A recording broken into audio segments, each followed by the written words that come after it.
Rocky Mountain Bicycles is filing for bankruptcy protection. In this video, I'm going to explain to you guys what that means and what it means to the customers and their bikes. FC here from E-MTB Review. Sorry to be the bringer of bad news once again. We just had GT Bicycles. Now we have Rocky Mountain Bicycles saying they're going to be under bankruptcy protection. And this is a very confusing subject because they're a Canadian company and their terminologies are a little bit different from them. So all the headlines I'm seeing is Rocky Mountain Bicycles is restructuring. It's going to be business as usual. Restructuring here just means you're just moving your management and business units around, right? In Canada, or in the business terms, financial sense, it's a very different scenario. So what they're doing is they're filing CCCA, Company Creditors Arrangement Act, and it's the equivalent, the Canadian equivalent of the U.S. Chapter 11 bankruptcy. And Chapter 11 bankruptcy is a way of saving a company. So there's two kinds of bankruptcies: Chapter 11 and Chapter 7. Chapter 7 is the end all. You liquidate all assets. The company is no longer. But in Chapter 11, you try to save the company and you try to maintain the business that they have. So why is this happening? This is happening because they owe more than they have. Let's say they owe 100 million. They only have 10 million. It's not going to come to terms. People will stop shipping you product. Everything's going to come to a halt, and everything's going to get screwed. So what you need is kind of a do-over, a clean slate.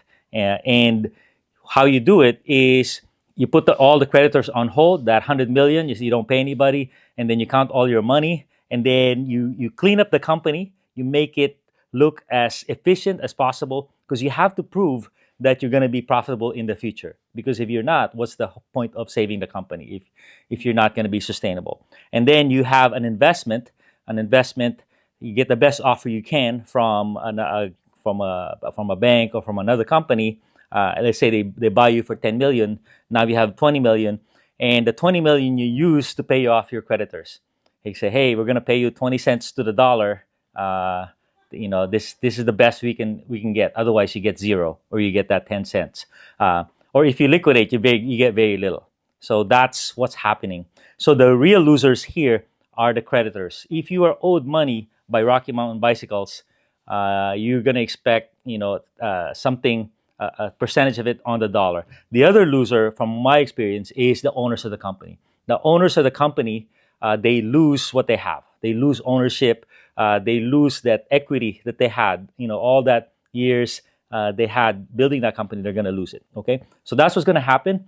And the best case scenario is you keep your customers, you keep your dealers, you keep your supply chain, and you get to do business as usual in a much more streamlined, much more efficient manner.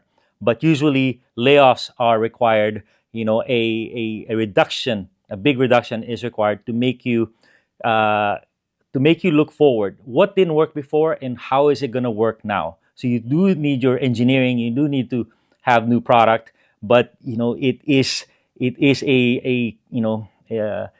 come to a head. What's not making you profitable? It needs to be what's going to change in the future. You have to prove that, and government is involved. So there's a trustee. There's lawyers. There's an accounting firm. There's a lawyer, and there's a trustee. This is a whole, 2-month, 6-month process that's going to happen before everyone's in the free and clear. Meanwhile, this is a tragic event because Rocky Mountain has the best people. They are core. They are a foundational company to mountain biking. They're a top 10 brand even today. They're not like GT who had a big legacy. Rocky Mountain is still very relevant today.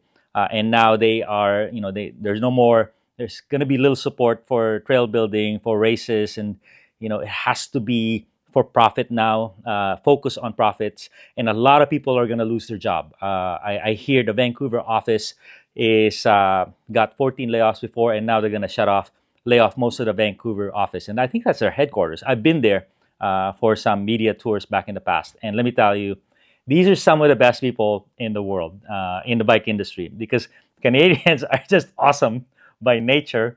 They're just so friendly, and they ride well because they have Vancouver and they have Whistler, and they're just very optimistic people, and they just love biking. And you can see how they've they forged mountain biking with their terrain and with their skills and their passion for mountain biking. So that's in a nutshell what's going on. If you are, some people say, hey, they got greedy during COVID and they deserve what's right. And it's not really the case. What happened during COVID is, during the supply chain issue is, there were 10 times the demand of the bikes they had. So they sold off what they had. They couldn't order more because, the supply chains were locked.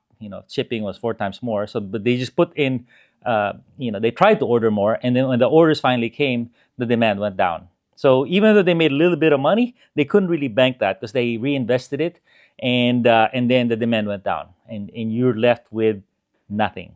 And that's kind of what's happening here, which leads me to believe that unless you have huge reserves of money and you made some very brave decisions and not order during the shortage, there's more companies that are in this boat. So that's my share for today. I have some other news, but let's not put let's just leave it at this, and let me know in the comments what you think of Rocky Mountain Bicycles, and what do you think of this event, and let's wish them well. But I don't know. I have like at least 10 friends in that company. I don't know who's lost their job. So this is a sad day because it's right during the holidays, and no one wants to see this. All right. Thank you.